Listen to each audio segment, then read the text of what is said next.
जय श्री कृष्ण। आजना विडियो में આપણે આ ટાઈપના હાજરી માલાજી બનાવશું જે ઠાકોરજીને આપણે ઉષ્ણકાળમાં ધરી શકીએ। પડછવાના દોરામાં સોય દોરાના દોરાથી ગાંઠ લઈ લેવાની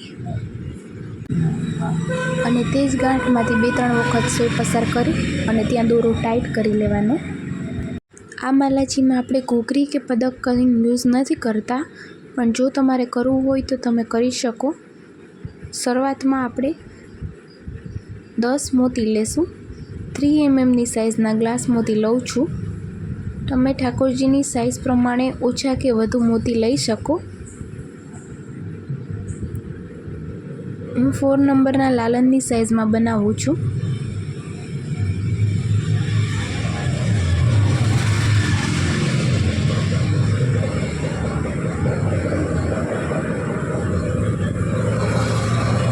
ત્યાર પછી પડછવાનો દોરો જોઈન્ટ કરી લેવાનો।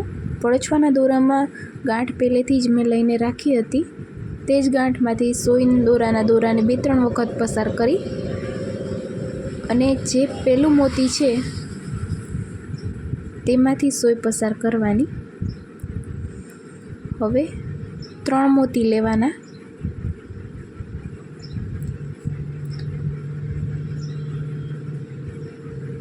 અને એ જ મોતીમાંથી અને તેની બાજુના રહેલા મોતીમાંથી સોય પસાર કરવાની।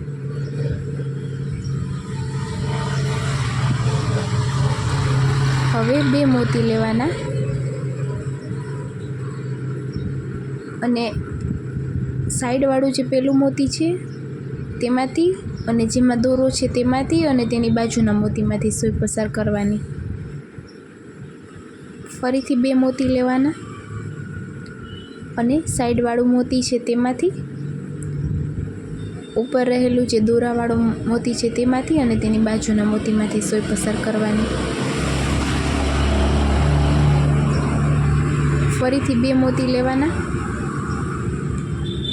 સાઈડવાળું જે મોતી છે તેમાંથી, ઉપર દોરો છે તેમાંથી અને તેની બાજુમાં છે તેમાંથી। આ રીતે 2-2 મોતી લેતું જવાનું અને 3-3 મોતીમાંથી સોય પસાર કરતી જવાની। પહેલે તો આ જે સાઈડમાં હોય તેમાંથી, પછી જેમાં દોરો છે તેમાંથી અને તેની તરત બાજુનું છે તેમાંથી। આ રીતે આપણે ઉપર લીધેલા 10-10 મોતીમાંથી કરી લેવાનું।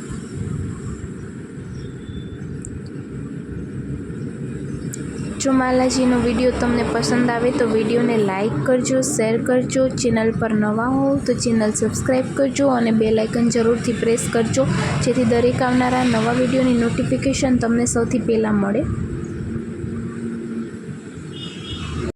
અન્ય કોઈ ડિઝાઇનના માલાજી શીખવા હોય તો તેનો ફોટો સ્ક્રીન પર આપેલા વોટ્સએપ નંબર પર આપ સેન્ડ કરી શકો છો અને કહી શકો છો કે તમારે શીખવાના છે, તો એના પર વિડીયો બનાવવાની જરૂરથી ટ્રાય કરીશ।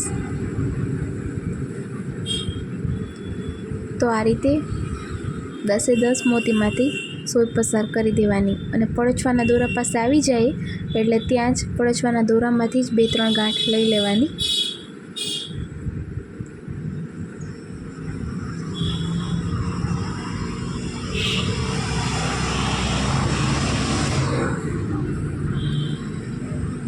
તો આ માલાજીનો વિડીયો કેવો લાગ્યો કમેન્ટ બોક્સમાં મને જરૂરથી જણાવજો।